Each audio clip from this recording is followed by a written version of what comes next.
क्या हो जब आपकी एक दिन आँख खुले तो आपको पता चले कि आप आफ्टर लाइफ में हो और आपकी मौत हो चुकी है। आपको आपकी पिछली जिंदगी के बारे में कुछ भी याद नहीं है और अब आपको भगवान के अगेंस्ट ही युद्ध करना पड़ जाए। तो ऐसी ही है कुछ आज की कहानी। हे एवरीवन, तो आज मैं एंजल बीट्स एनीमे एक्सप्लेन करने वाली हूँ। ये एक साइंस फिक्शन और मिस्ट्री थ्रिलर टाइप का एनीमे है और अगर बात करें रेटिंग्स की तो इसकी IMDb रेटिंग है 7.6, माई एनीमे लिस्ट की रेटिंग है 8.1 और 94% गूगल यूजर्स ने इस सीरीज को लाइक किया है। तो कहानी की शुरुआत होती है इजुमी ओतोनाशी को दिखाते हुए। उसकी आंख खुलती है तो वो एक बिल्कुल ही अलग सी जगह पर था और उसे कुछ भी याद नहीं था कि वो यहाँ कैसे और क्यों आया, उसका नाम क्या है और या फिर वो इससे पहले कहाँ पर था या फिर उसकी मौत कैसे हुई। बंदे का बिल्कुल गजनी वाला हाल हो रखा था।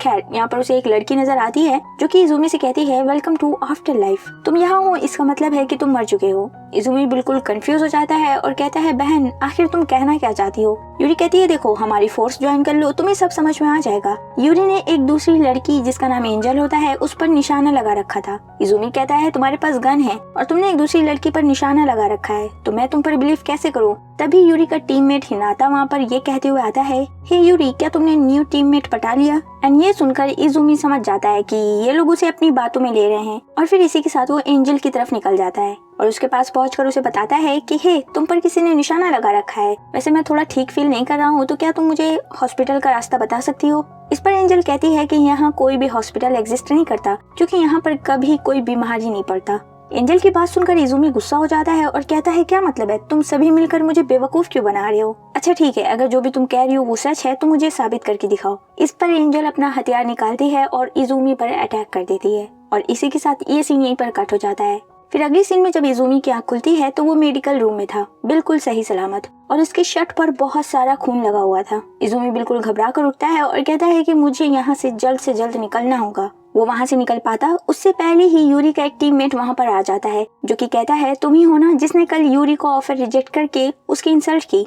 वो लड़का उस पर बहुत सारे अटैक्स करके उसे ये धमकी देकर चला जाता है कि आइंदा से यूरी की इंसल्ट मत करना। इजुमी को फिर से कुछ भी नहीं होता है और वो बिल्कुल ठीक था, जिससे अब उसे यूरी की बात पर बिलीव होने लगता है कि शायद वो सही कह रही थी। अब फिर इजुमी वहाँ से निकलता है किसी टीचर वगैरह की तलाश में और पहुंच जाता है हेड मास्टर के ऑफिस के बाहर। लेकिन इजुमी जैसे ही दरवाजा खोलता है वैसे ही उसे एक बहुत बड़ा सा हैमर हिट करता है और वो सीधा बाहर जाकर गिरता है। असल में ये रूम इन लोगों का बेस है। इजुमी की आँख खुलती है और वो सभी उसके सामने थे और वो उन लोगों से कहता है, भाई मुझे बस यहाँ से गायब होना है। वो सभी बताते हैं कि अगर वो यहाँ से गायब हुआ तो वो सीधा पृथ्वी पर दोबारा से रीइंकारनेट हो जाएगा और ये जरूरी नहीं है कि वो दोबारा से एक इंसान के रूप में ही रीइंकारनेट हो। वो छिपकली, कुत्ता, बिल्ली, बंदर किसी भी फॉर्म में रीइंकारनेट हो सकता है। ये सब बताकर वो लोग उसे डराते हैं और फिर अपनी फोर्स ज्वाइन करने को उसे फोर्स भी करते हैं। इस पर इजुमी उनसे पूछ ही लेता है कि आखिर तुम लोग ये लड़ाई लड़ ही क्यों रहे हो और वो भी किससे।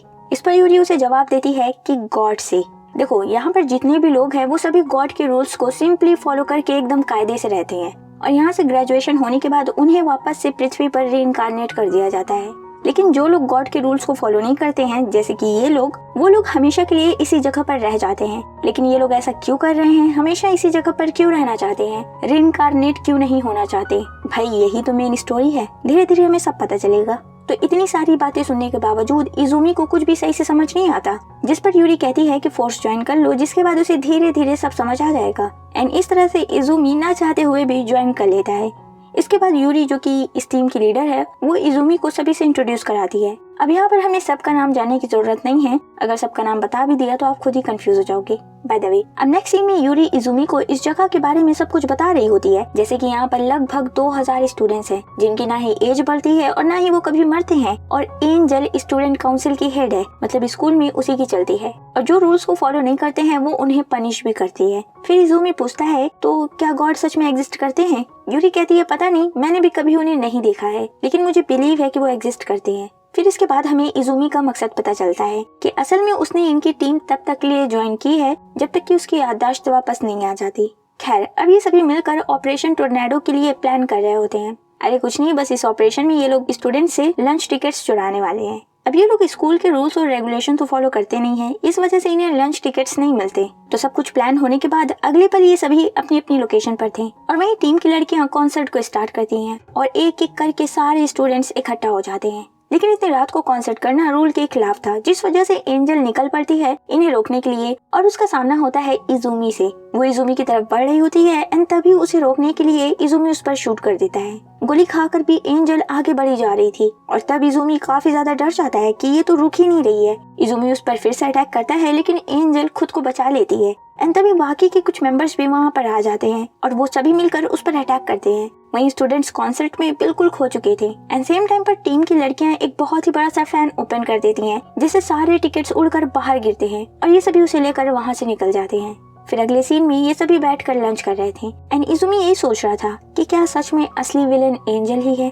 अब अगले दिन ये सभी एक नए ऑपरेशन पर निकलने की तैयारी में थे, जिसका नाम था ऑपरेशन पैराशूट। नाम सुनकर इजुमी को लगता है कि शायद इन्हें एयरप्लेन से कूदना पड़ेगा, लेकिन उसके ख्यालों पर फुल स्टॉप लगाते हुए यूरी बताती है, अरे कहीं से कूदने की जरूरत नहीं है, हमें नीचे बेसमेंट में जाना है जहाँ पर इनके एलाइज वेपन क्रिएट करते हैं। अब अगले ही पल ये सभी नीचे बेसमेंट के रास्ते पर थे और जैसे ही टीम का एक मेंबर आगे बढ़ता है वैसे ही एक बड़ा सा हैमर उसे हिट कर देता है, जिससे वो वहीं मर जाता है। मतलब मरा नहीं है, बाद में जिंदा हो जाएगा। लेकिन उस बेचारे की कुर्बानी से बाकी के मेंबर्स को ये मालूम हो जाता है कि जो वहाँ पर ट्रैप्स लगे हुए हैं वो अभी भी एक्टिव है, जबकि यूरी ने आने से पहले उन्हें डिसआर्म करने को बोला था। सारे मेंबर्स कंफ्यूज थे कि आखिर इनके एलाइज ने ऐसा क्यों किया एंड तभी यूरी अपना दिमाग यूज करती है कि शायद एंजल उनसे पहले ही वहाँ पहुँच चुकी है, जिस वजह से उन्होंने ट्रैप्स को एक्टिव रखा है। तो अब इसके बाद ये सभी आगे बढ़ने का फैसला करते हैं। अब देखो, ये लोग ट्रैप में फंस कर मरने वाले तो है नहीं, बस दर्द का एहसास होगा, लेकिन ज्यादा इम्पोर्टेंट है एंजल को नीचे पहुंचने से रोकना।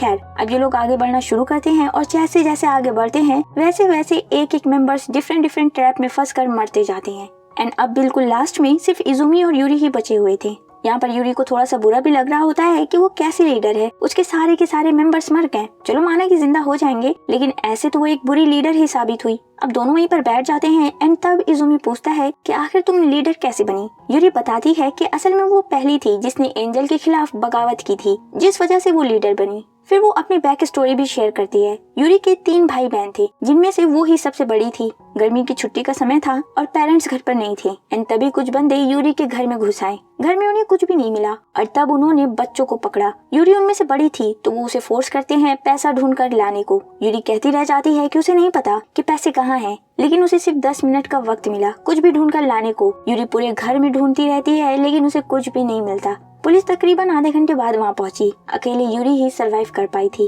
उन लोगों ने बाकी तीनों को मार डाला था।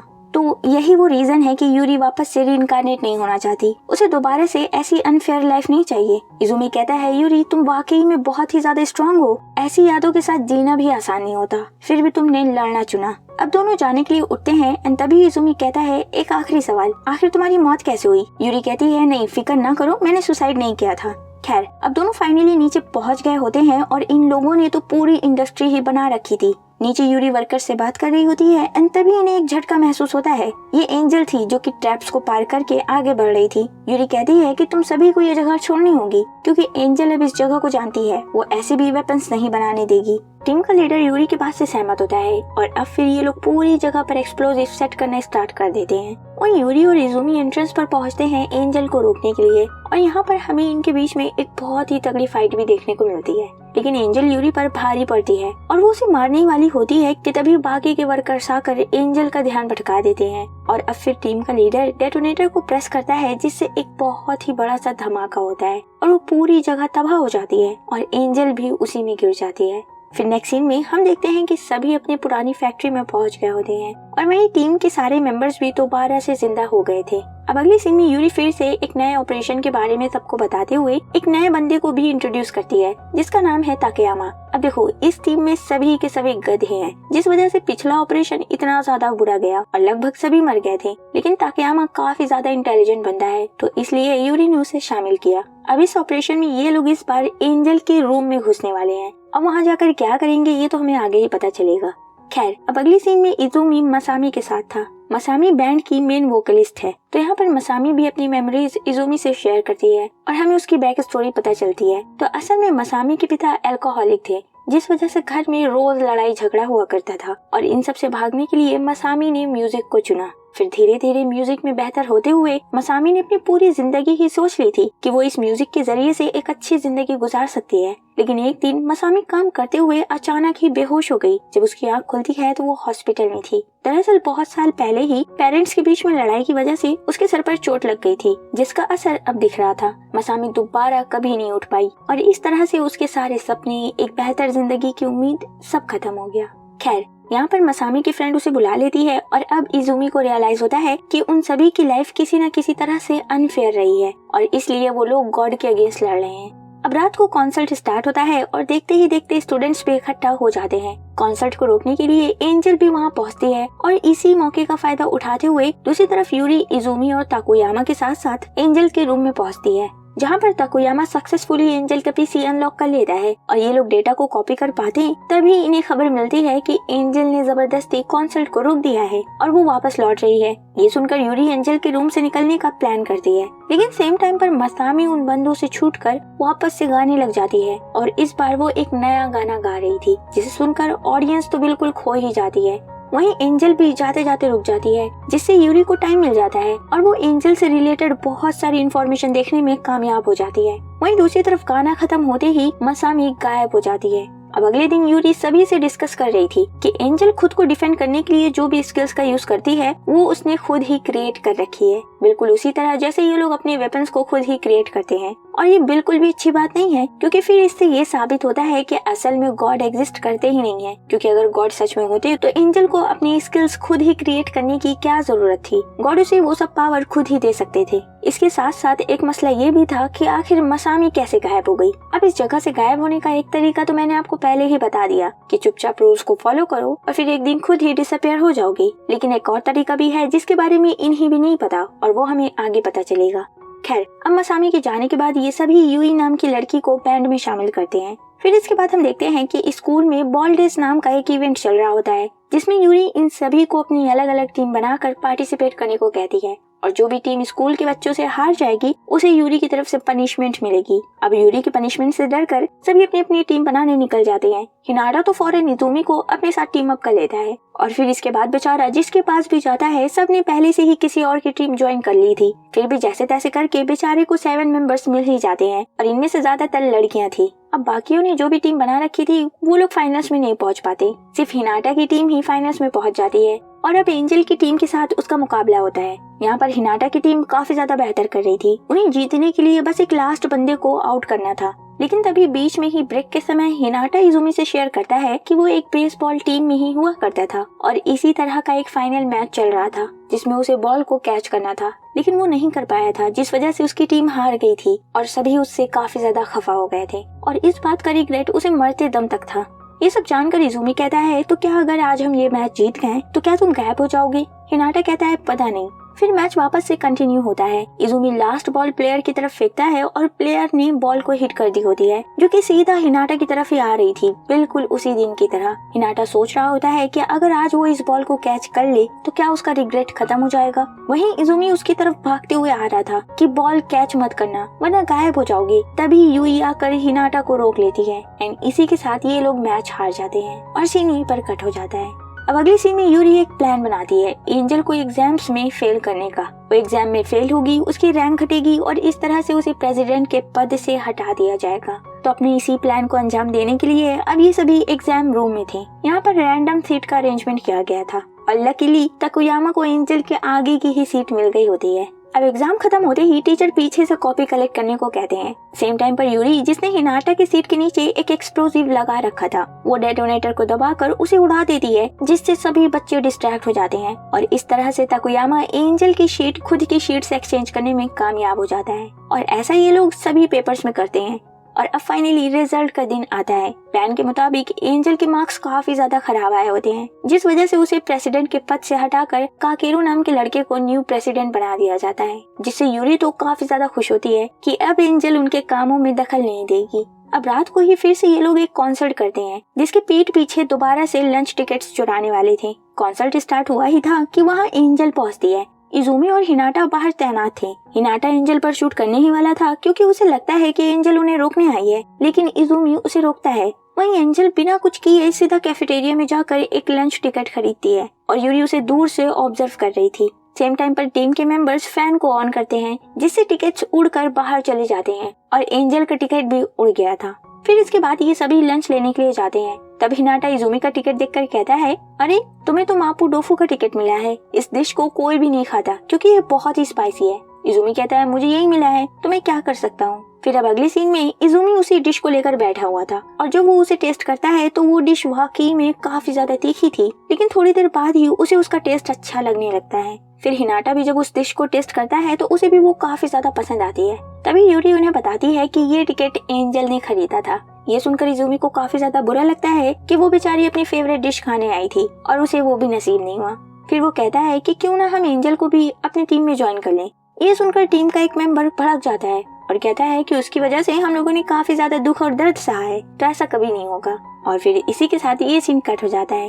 खैर, अब कल रात इन्होंने जो कुछ भी किया था उस वजह से इन सभी को कुछ समय के लिए डिटेन कर दिया जाता है और छूटते ही ये सभी काकेरू के बारे में बात करने लगते हैं कि वो तो एंजल से भी ज्यादा स्ट्रिक्ट है। यूरी इस पर कहती है कि उन्हें कुछ टेस्ट करने होंगे कि वो कितना ज्यादा स्ट्रिक्ट हो सकता है। तो अब इसके लिए ये सभी मिलकर क्लास को जानबूझकर काफी ज्यादा इंटरप्ट करते हैं एंड सेम टाइम पर काकेरू इन्हें रोकने के लिए पहुंच जाता है, लेकिन उसे देखते ही ये सभी वहाँ से भाग निकलते हैं। फिर नेक्स्ट सीन में हम देखते हैं कि काकेरू कुछ लड़कों की छत पर पिटाई कर रहा होता है और यूरी उसे छुप कर देख रही थी। फिर नेक्स्ट सीन में इजुमी देखता है कि एंजल अकेले बैठी हुई है। वो उसके पास जाकर कहता है कि मैं तुम्हें ट्रीट देना चाहता हूँ, तो कैफेटेरिया चलें। एंजल मान जाती है और फिर दोनों अगली सीन में कैफेटेरिया में बैठकर मापो दोफू ही एंजॉय कर रहे थे। तभी काकेरू आकर कहता है कि बिना समय लंच करना स्कूल के रूल्स के खिलाफ है और इस जुर्म में वो दोनों को डिटेन कर देता है। कुछ समय बाद ही इजुमी को उस जेल में एक भूकंप से महसूस होता है, जिसके बाद वो वॉकी टॉकी से यूरी को कांटेक्ट करता है और यूरी उसे बताती है कि काकेरू कोई एनपीसी नहीं है।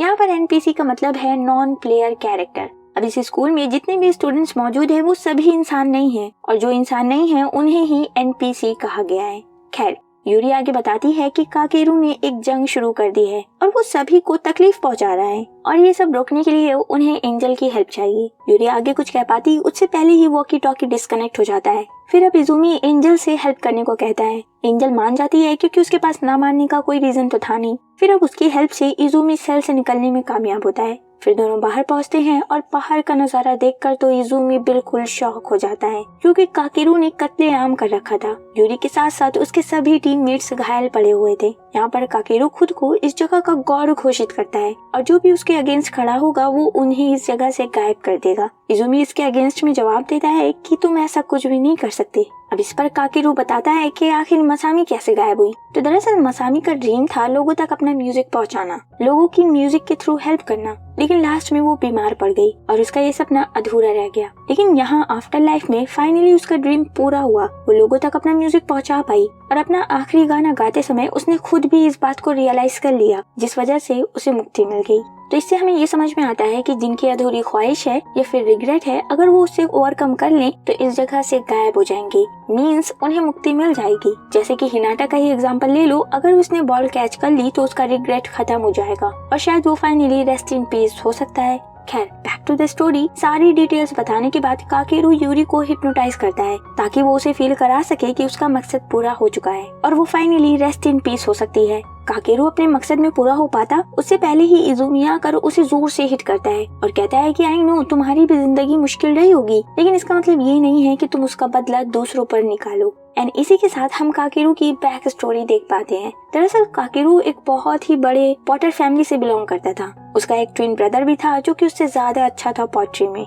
जिस वजह से पेरेंट्स का सारा प्यार हमेशा उसी को मिला करता और बेचारा काकेरू हमेशा एक अंधेरे कमरे में अकेले बंद रहा करता। लेकिन एक दिन पेड़ से गिरकर उसके ट्विन ब्रदर की मौत हो गई और तब काकेरू ने अपने भाई की जगह ले ली और उसे सभी का प्यार मिलने लगा। लेकिन पोएट्री में वो अभी भी अच्छा नहीं था, जिस वजह से उसके पिता हमेशा उस पर चिल्लाया करते। अपने पिता को खुश करने के लिए काकेरू दिन रात प्रैक्टिस करता कि बस उसके पिता उससे खुश होकर उसे एक्सेप्ट कर ले, लेकिन ये कभी नहीं हुआ। और फिर एक दिन उसके पिता की मौत हो गई और फिर अपने पिता के बाद उसे रियलाइज हुआ कि अपने पेरेंट्स के लिए वो तो कभी एग्जिस्ट करता ही नहीं था। उसके भाई की मौत के बाद भी सब ने हमेशा उसे उसके भाई की तरह ही देखा और असल में उसे तो कभी किसी ने एक्सेप्ट ही नहीं किया।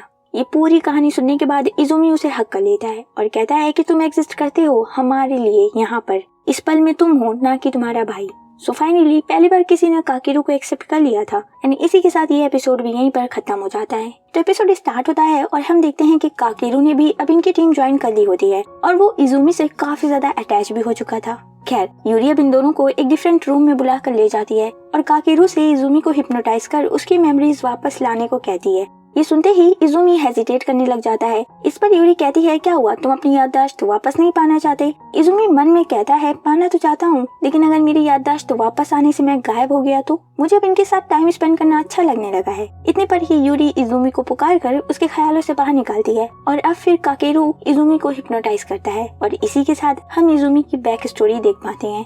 इजुमी के पेरेंट्स नहीं है, उसकी एक छोटी बहन है जो कि पिछले 2 साल से हॉस्पिटल में एडमिट होती है। इजुमी रोज उसे विजिट करने आता है, साथ ही साथ वो पार्ट टाइम जॉब भी करता है जिससे उसका गुजर बसर चल रहा है। इजुमी को किसी भी चीज में कोई इंटरेस्ट नहीं है, उसका ना ही कोई दोस्त है और ना ही वो किसी तरह के रिलेशनशिप में है, जैसे कि उसे अपनी जिंदगी से कोई उम्मीद ही नहीं है, उसका जैसे कोई मकसद ही नहीं है। लेकिन वही उसकी बहन हिसाको वो बिल्कुल अलग है, उसमें एक जीने की उम्मीद है और वो जीना चाहती है और इसी वजह से इजुमी सोचता है कि काश वो किसी तरह अपनी बहन हिसाको की जगह ले पाता ताकि उसकी बहन हिसाको उसकी जगह पर अपनी लाइफ एंजॉय कर पाती। खैर अब सर्दी का मौसम आ चुका था और क्रिसमस भी आने ही वाला था, तो इजुमी प्लान करता है कि क्यों ना वो हिसाको को कुछ ही देर के लिए ही ना सही बाहर घुमाने ले जाए। नेक्स्ट डे वो हिसाको से इस बारे में डिस्कस भी करता है और इस बारे में सुनकर उसकी बहन काफी ज्यादा खुश नजर आ रही थी। अब इजुमी ने डबल पार्ट टाइम जॉब भी करना शुरू कर दिया था ताकि क्रिसमस तक वो ज्यादा पैसे इकट्ठा कर सके और हिसाको को वो सारी चीजें दिला सके जो वो चाहती है। लेकिन इजुमी को यहाँ पर एक बात बहुत ही ज्यादा परेशान कर रही थी कि हिसाको की हालत दिन पर दिन खराब ही हो रही है।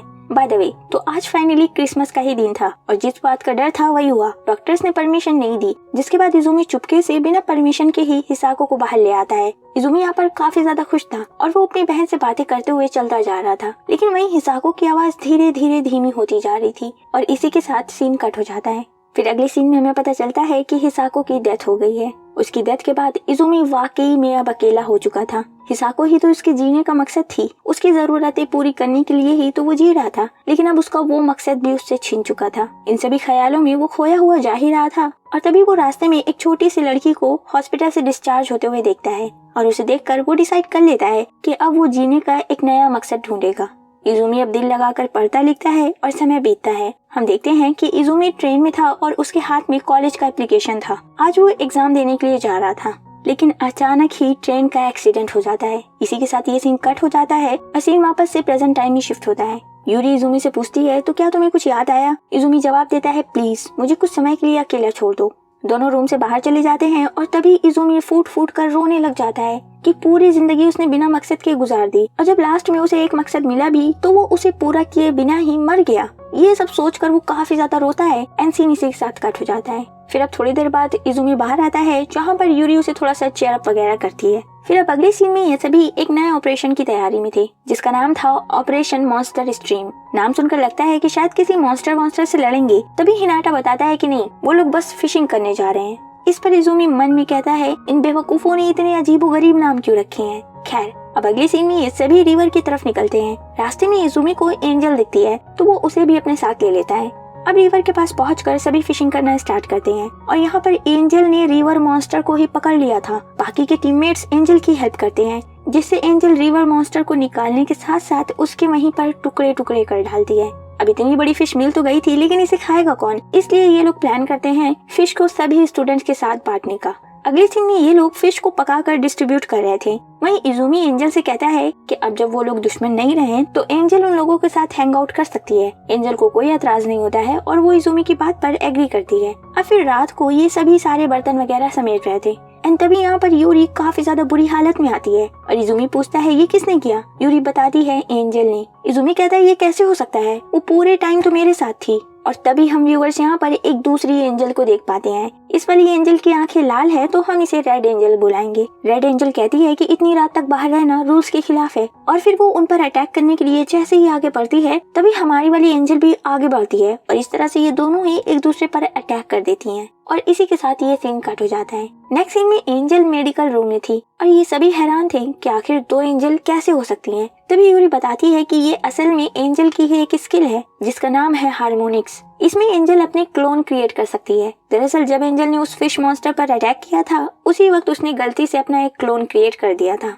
खैर, तो अब यूरी एंजल के रूम में जाकर उसके सॉफ्टवेयर में कुछ चेंजेस कर देती है, जैसे कि वो एक टाइमर सेट कर देती है जिससे कि क्लोन सिर्फ 10 सेकंड्स तक के लिए ही बॉडी से बाहर रहेंगे। उसके बाद वो खुद ही एंजल की बॉडी में वापस से एब्जॉर्ब हो जाएंगे। अब ये सभी जब वापस से एंजल के पास पहुंचते हैं तो एंजल गायब थी। इज़ुमी यहाँ पर कहता है कि शायद रेड एंजल ने बॉडी में वापस से एब्जॉर्ब होने से पहले ही एंजल को किडनैप करके उसी कहीं पर छुपा दिया है। स्टूडेंट से पूछताछ करने पर पता चलता है कि शायद एंजल को उसी बेसमेंट में ले जाकर छुपाया गया है जहाँ पर वेपन्स बनते थे। तो अब ये सभी नीचे जाते हैं जहाँ पर इनके सामने रेड एंजल आती है और वो इन पर अटैक कर देती है और फिर ये सभी मिलकर उस पर अटैक करते हैं। और जब ये लोग एक एंजल से निपट ही रहे होते हैं कि तभी पीछे से एक और एंजल आ जाती है और टीम के एक मेंबर को मार भी डालती है। खैर, जैसे तैसे दोनों एंजल्स को डिस्ट्रैक्ट करके ये दोनों वहाँ से बच निकलते हैं और एक जगह पर रुक कर यही सोच रहे थे कि आखिर एक और क्लोन कहाँ से आ गया। तभी यूरी बताती है कि क्लोन ने खुद का ही क्लोन क्रिएट किया है। अब दिक्कत ये है कि ऐसे तो बहुत सारे क्लोन्स क्रिएट हो जाएंगे जिसका ये लोग मुकाबला नहीं कर सकते। इज़ुमी कहता है जब यूरी ने प्रोग्राम में चेंजेस कर दिए हैं तो वो काम क्यों नहीं कर रहा। इस पर काकेरू बताता है कि शायद प्रोग्राम में चेंजेस करने से पहले ही रेड एंजल ने बहुत सारे क्लोन्स क्रिएट कर दिए थे, जिस वजह से प्रोग्राम में चेंजेस करने के बाद भी कोई फायदा नहीं हुआ। तो अब ये लोग यहाँ पर फंस गए होते हैं। आगे बढ़ने के अलावा कोई और ऑप्शन नहीं था तो ये लोग आगे ही बढ़ते हैं और जैसे ही आगे बढ़ते हैं तो इन्हें एक और एंजल मिलती है जिसे टीम का एक मेंबर अपनी जान की कुर्बानी देकर बाकियों को आगे बढ़ने में हेल्प करता है। और इस तरह से एक एक मेंबर करके एंजल के हाथ उमड़ते जाते हैं। एंड अब बिल्कुल लास्ट में पिछली बार की तरह ही सिर्फ इज़ुमी और यूरी ही बचे हुए थे। यहाँ पर इनका सामना एक लास्ट क्लोन से होता है जिससे यूरी निपटती है और वहीं इज़ुमी ओरिजिनल एंजल को ढूंढ लेता है और उससे हार्मोनिक स्किल का यूज करने को कहता है। एंजल वैसा ही करती है जिससे सारे क्लोन्स वापस से उसके शरीर में चले जाते हैं और इसी के साथ ये सीन कट हो जाता है। अब नेक्स्ट सीन में हम देखते हैं कि इतने सारे क्लोन्स को एब्जॉर्ब करने के बाद एंजल बेहोश थी। 2 दिन बीत चुके थे लेकिन उसे अभी भी होश नहीं आया था और इज़ुमी एंजल के बेड के पास ही बैठा हुआ था और तभी उसकी आंख लग जाती है और इसी के साथ सीन वापस से उसी ट्रेन एक्सीडेंट के वक्त शिफ्ट होता है। इज़ुमी की आंख खुलती है तो उसके सामने सभी यात्री घायल पड़े हुए थे। कुछ जिंदा थे, कुछ घायल, तो वहीं कुछ की मौत हो चुकी थी। इज़ुमी एक घायल बंदे को ट्रेन से लेकर बाहर निकलता है और देखता है कि टनल का रास्ता ब्लॉक हो चुका है। इसका सीधा सा मतलब है कि ये सभी यहाँ पर फंस चुके हैं। इज़ुमी जिस बंदे को बाहर लेकर आया है उसका नाम है इगाराशी और अब वो उसी के साथ मिलकर इज़ुमी बाकी के घायल यात्रियों को भी बाहर निकालकर फर्स्ट एड वगैरह देता है, जिस पर इगाराशी उससे पूछ ही लेता है कि तुम इतना सब कुछ कैसे जानते हो, क्या तुम डॉक्टर हो। इज़ुमी बताता है कि नहीं, वो डॉक्टर नहीं है बल्कि वो एक मेडिकल स्टूडेंट है और आज उसका एग्जाम था। फिर इसके बाद इज़ुमी अकेले ही दूसरी साइड भी जाता है चेक करने कि शायद कहीं से कुछ बाहर निकलने का रास्ता मिल जाए, लेकिन दूसरी साइड भी रास्ता ब्लॉक हो रखा था और तभी यहाँ पर इज़ुमी को ये भी रियलाइज होता है कि उसे खुद भी चोट लगी हुई है। अब वो वापस बाकियों के पास लौटकर ये दुखनाक खबर सभी को सुनाता है और सभी से कहता है कि जब तक हेल्प नहीं आ जाती हम सभी को जो भी खाने पीने का सामान है उसे आपस में बांटकर सरवाइव करना होगा। सभी इस बात से एग्री करते हैं और इस तरह से धीरे धीरे वक्त गुजरता है और जो लोग ज्यादा जख्मी थे उनकी मौत होती जाती है और अब इसी तरह से पूरे 7 दिन बीत चुके थे। खाने पीने का सामान भी पूरी तरह से खत्म हो चुका था और जो भी जिंदा बचे हुए थे वो समझ लो अपनी आखिरी सांसें ले रहे थे। इज़ुमी भी अपनी आखिरी सांसें ले ही रहा होता है एंड तभी यहाँ पर उसे एक फ्लैशबैक आता है जिसमें वो अपनी बहन से कहता है कि तुम जल्दी से ठीक क्यों नहीं हो जाती। इस पर हिसाको कहती है कि मैं ठीक हो जाऊंगी अगर मुझे एक डोनर मिल जाए तो। इसी के साथ फ्लैशबैक खत्म होता है और इज़ुमी अपना डोनर कार्ड निकाल कर अपने सारे ऑर्गन्स को डोनेट कर देता है। उसे देखकर इगाराशी भी सेम चीज करता है और फिर वहाँ पर मौजूद सभी लोग इज़ुमी को फॉलो करते हुए अपना डोनर कार्ड निकाल कर उसे फिल करने लग जाते हैं एंड तभी सेम टाइम पर रेस्क्यू टीम वहाँ पर पहुँच जाती है। इगाराशी खुशी से इज़ुमी को पुकारता है लेकिन इज़ुमी की तरफ से कोई भी रिस्पॉन्स नहीं आता, उसकी मौत हो चुकी थी। इसी के साथ सीन वापस से आफ्टर लाइफ में जाता है और एंजल को होश आ चुका था। इज़ुमी एंजल से बताने लगता है कि उसे सब याद आ गया है और वो खुश है कि वो मरने से पहले अपनी लाइफ मीनिंगफुल बना सका। इस समय पर दुनिया में कोई उसके ऑर्गन्स के साथ जी रहा होगा, उसे अब कोई भी रिग्रेट नहीं है।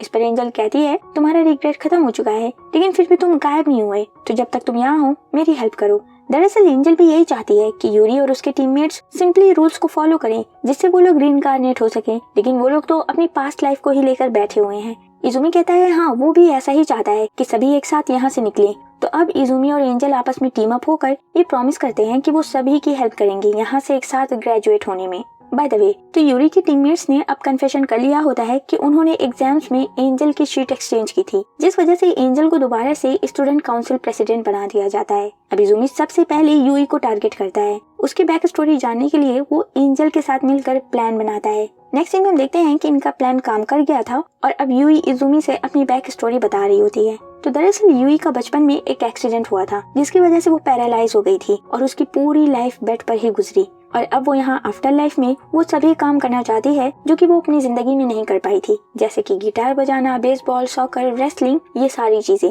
इतनी सारी चीजें सुनकर बेचारी इज़ुमी की तो हालत ही खराब हो जाती है, लेकिन फिर भी वो बड़ी हिम्मत करके उसकी सारी विश पूरी करने को डिसाइड करता है। तो अब सबसे पहले वो उसकी रेसलिंग वाली विश पूरी कर देता है, फिर सॉकर वाली, और अब पारी थी बेसबॉल की। यूई बेसबॉल में एक होम रन मारना चाहती थी। दोनों मिलकर काफी ज्यादा प्रैक्टिस करते हैं, लेकिन यूई से हो ही नहीं रहा था और फाइनली वो गिव अप कर देती है और कहती है कि चलो कोई बात नहीं, अगर वो होम रन नहीं मार सकी।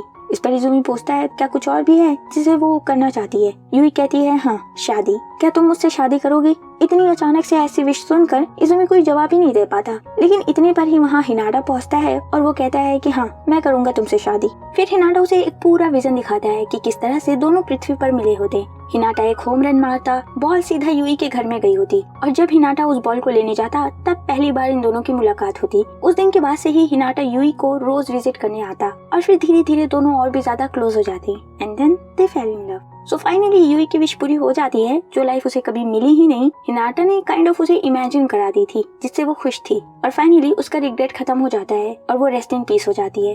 अब इज़ुमी यही सोचते हुए जा रहा था कि अब वो किसे रेस्ट इन पीस करे, तभी रास्ते में उसे हिनाटा और काकेरू मिलते हैं। वो दोनों ही इज़ुमी की हेल्प करना चाहते थे, लेकिन आपस में ही लड़ पड़ते हैं। हिनाटा कहता है कि मैं इज़ुमी की हेल्प करूंगा, वहीं काकेरू कहता है कि मैं करूंगा। और इसी बीच पता नहीं कहां से एक अजीब सी ब्लैक शैडो काकेरू के पीछे आती है और उस पर हावी होने की कोशिश करती है। हिनाटा और इज़ुमी फौरन से उस पर शूट करते हैं, लेकिन अब एक परछाई पर एक गोली का क्या ही असर होने वाला था, लेकिन फिर भी वो शैडो न जाने खुद से ही गायब हो जाती है। वहीं टीम के एक मेंबर जो कि टेरेस से इस पूरे इंसिडेंट को ऑब्जर्व कर रही थी, वो यूरी को इस इंसिडेंट के बारे में रिपोर्ट करती है, जिसके बाद यूरी सीधा स्टूडेंट काउंसिल रूम में एंजल से मिलने जा पहुंचती है और उसके पीछे पीछे ये तीनों लड़के भी जाते हैं।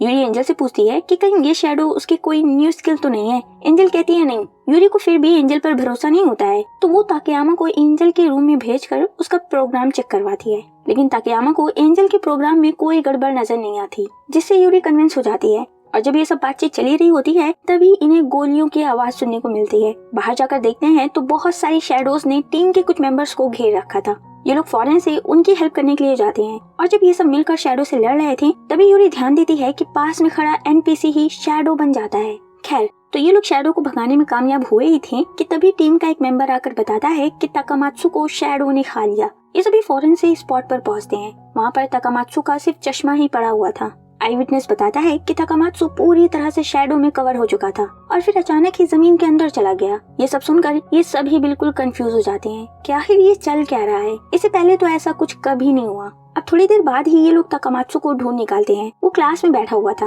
ये लोग जब उससे पूछते हैं कि उसे शैडो ने खा लिया था जिसके बाद वो जमीन के अंदर चला गया था, तो ताकामात्सु को इस बारे में कुछ भी याद नहीं होता है, जैसे कि उसकी पूरी याददाश्त ही चली गई हो। ताकामात्सु को ऐसा बिहेव करते हुए देखकर यूरी बाकियों को लेकर चुपचाप क्लास से चली जाती है और फिर उन्हें बताती है कि ताकामात्सु भी अब एक एनपीसी बन गया है और उस शैडो ने उसकी सोल को खा लिया है। जी हाँ, जैसे कि इंसानों में सोल होती है, इन एनपीसी में सोल नहीं होती है। और जबकि उस ब्लैक शैडो ने ताकामात्सु की सोल खा ली, इस वजह से ताकामात्सु भी अब एक एनपीसी बन गया और काइंड ऑफ इस जगह पर हमेशा के लिए वो फंस भी गया है, क्योंकि उसे रिइंकार्नेट होने का मौका नहीं मिलेगा। अब यूरी रात को सभी टीम मेंबर्स को इकट्ठा करके उन्हें सिचुएशन के बारे में आगाह करती है और एडवाइस भी देती है कि सभी को ग्रुप्स में रहना होगा ताकि वो शैडो किसी और की सोल ना ले सके। अपनी बात कहने के बाद अब यूरी इज़ुमी को बुलाती है अपना आइडिया शेयर करने के लिए।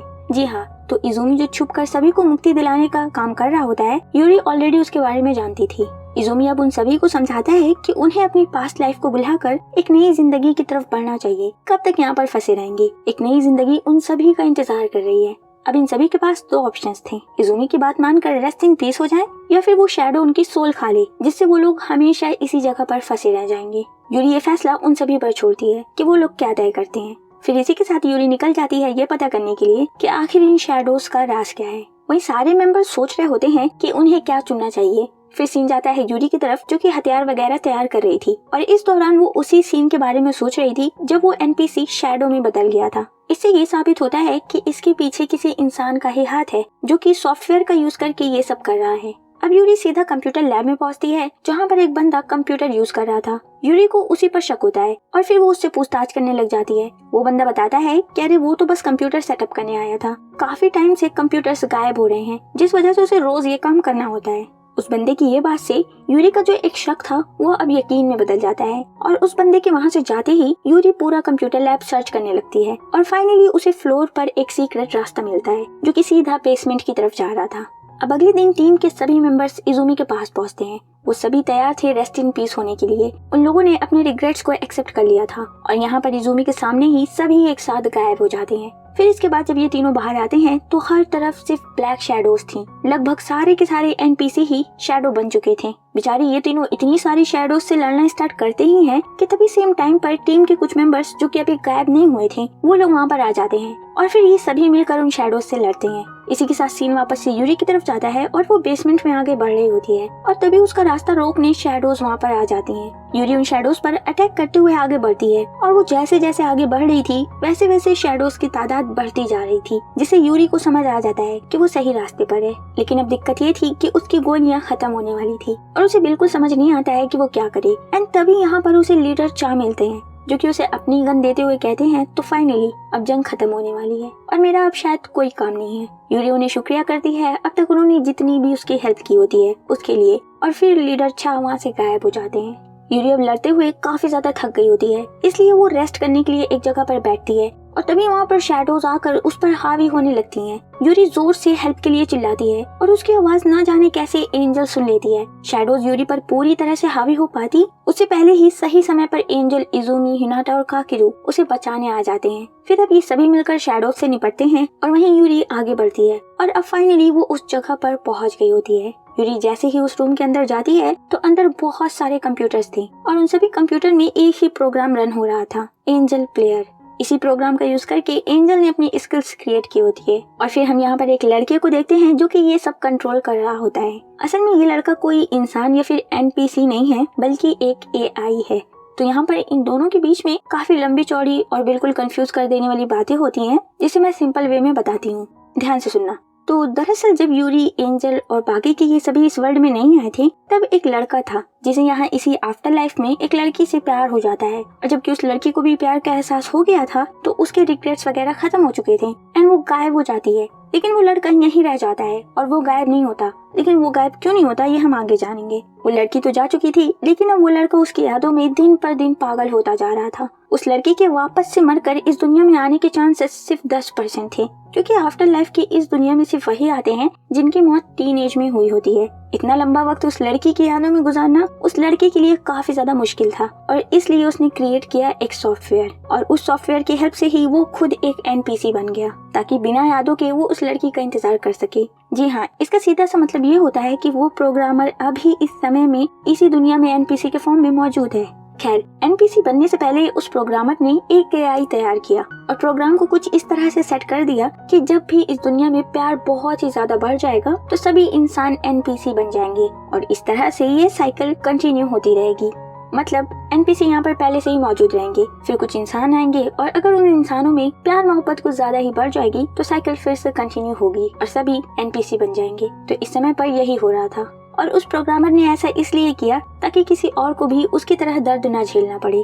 अब जबकि हमने देखा कि एंजल और यूरी के बीच में लगभग चीजें सॉर्ट आउट हो ही गई थी, दोनों का आपस में लड़ने का कोई रीजन बचा ही नहीं था और वहीं इजुमी ने भी सभी को मुक्ति दिलाने का काम शुरू कर दिया था जिससे लोगों के बीच में प्यार मोहब्बत बढ़ ही रही थी एंड यही कारण था कि साइकिल फिर से स्टार्ट हो गई होती है। खैर, तो अगर अभी भी ये सारी बातें समझ में नहीं आई हैं तो एक बार फिर से सुन लो, समझ आ जाएगी।